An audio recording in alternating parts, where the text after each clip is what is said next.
I'm Roger Sherman. I am on the advisory board of Hamptons Doc Fest. I'm part of Florentine Films, a filmmaker. Congratulations. Lots of tears in my eyes throughout. You know, Very I poignant. still can't watch that film and get through it without getting emotional.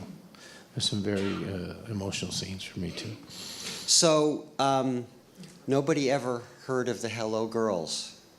How did you hear about it? Right, that's a great story. So this is my second film, and the first one came out of a graduate project. I had gone to school late in life, and graduate school, and so I did a film about this project down in Natchez, Mississippi. Well, I had the bug. I kind of liked it because it did the film festival circuit, and I had fun with it. So one day in 2017, probably May of 2017.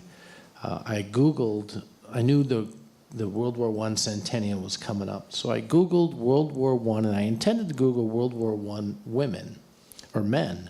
And I accidentally Googled World War I women. And up comes Elizabeth Cobb's book. And I said, wow, I never heard of that story.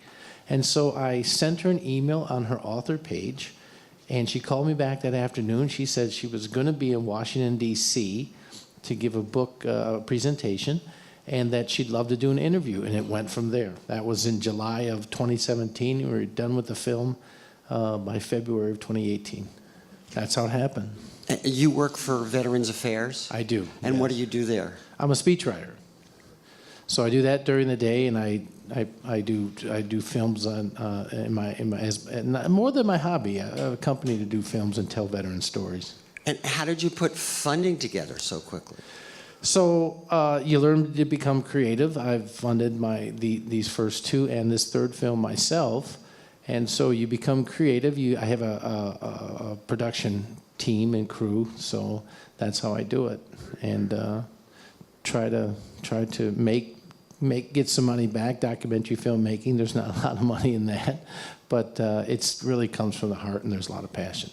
Well, you did a great job. Thank you. And it's, one of the first notes I wrote about, she was the chief operator, and I wrote, not an officer? How can you be leaving that out and you're not telling us? And you waited till the perfect time. You sucked us all in. Talk about structuring the film. Was it all over the place? Did you right away know that you were going to go portrait by portrait? Yeah, I kind of did because I had come across several of the good. So I kind of knew two stories had to be told. Grace Banker, who was kind of the leader of the women overseas, and then Merle Egan, who was the leader of the women and to get recognition back here in the States. So I knew those two stories had to be told. And I didn't think that was enough to complete the story of the women, and so I was looking for two other stories. And Olita Jure's story, the pianist, her daughter Helen, who's in the film, she had heard that I was making a film through Elizabeth and had called me and said, I would love to, and so that's how Olita made it. And then I thought, well, I think they're the only two direct descendants still living.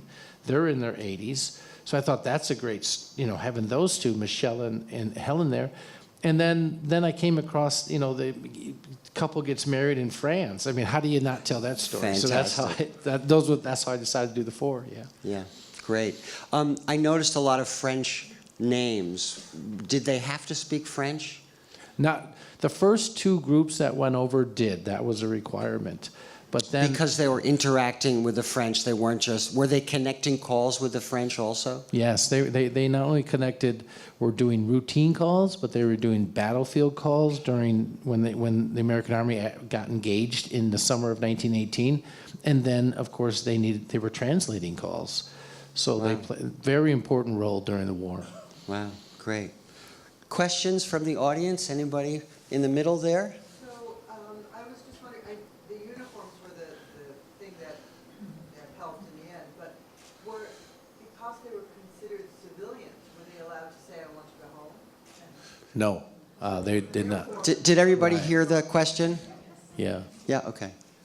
Yeah, so no, they were not, and not until they were released did they go home. And I think it mentions in the film the last ones went home in 1920, so they were there long after the war had ended, and had worked the Paris Peace Conference.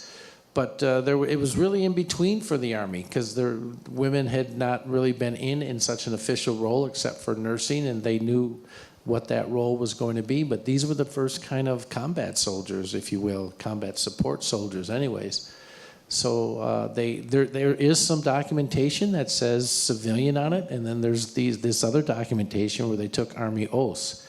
But it was General Pershing's intent that they were going to be soldiers in uniform, because he wanted control over them. He knew how important the communications piece was to the war, and he wanted to make sure that he didn't have people like the French and the English women who were, and even men, telephone operators, were just saying, yep, we're done for the day, that's our 8 hours. So he needed people that were much more dedicated. Another question? Yes. Once they were recognized, I don't know how many were still alive, but did that then entitle them to any veteran benefits? And I don't know if you've done this research. Were there any that were able, if they were entitled to benefit from such? So there were 33 that were still alive at the end. And no, there wasn't. That was part of the deal, if you will, that there weren't going to be any benefits from a healthcare perspective or a finance perspective, but they did receive burial benefits. And I want to say that Olive Shaw, who is from the New England area, she came home and worked for Edith Norris Rogers, and the congresswoman in Massachusetts, and spent her life working for her. And I can only imagine the 1940s as Edith Norris Rogers is fighting to get servicemen and women the GI Bill, and here she was from World War I, and she had none of these benefits.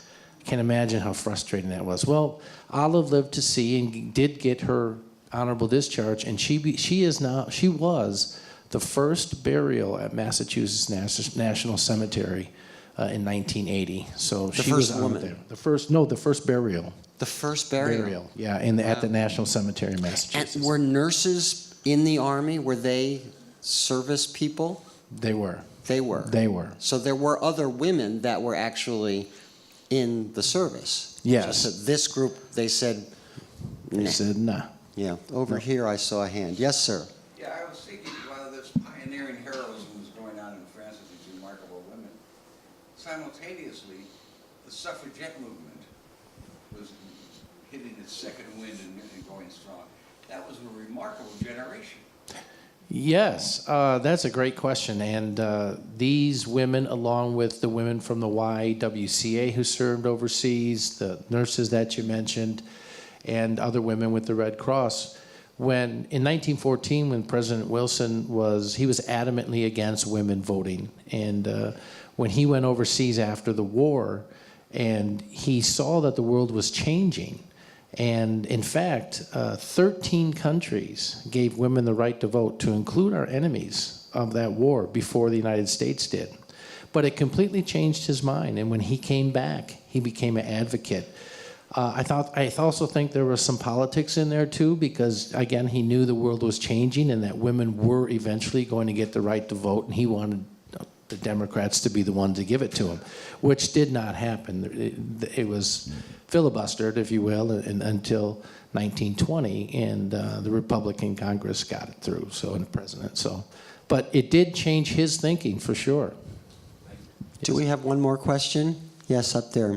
This may be redundant. So there was not even Purple Heart medals for those two women who died over there? No, there was no. The one nice outcome, interesting story, Cora Bartlett was she died of also the Spanish flu, and he was buried over there, and then her family wanted her back. And when her coffin came back and she was inside, the paperwork on that was escorting with her, was going with her, said soldier on it.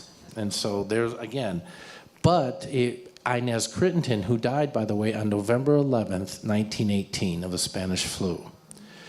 We just visited, I was just in France showing the film, and we visited her grave. She's buried at Suresnes National Cemetery right in the outskirts of Paris. And on her headstone it says her name, and then it says civilian. So this is how, you know, the Army didn't know how to deal with this. Here's one.